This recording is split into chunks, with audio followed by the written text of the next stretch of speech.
ಮಕ್ಕಳು ಬೇಕು ಅಂತಾರೆ, ಮಕ್ಕಳು ಇರದವರು, ಮಕ್ಕಳೇ ಇರದವರು.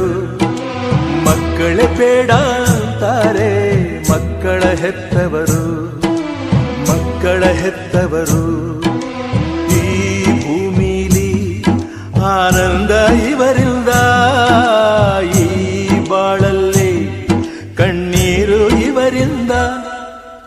ಮಕ್ಕಳು ಬೇಕು ಅಂತಾರೆ, ಮಕ್ಕಳು ಇರದವರು, ಮಕ್ಕಳೇ ಇರದವರು, ಮಕ್ಕಳೇ ಬೇಡ.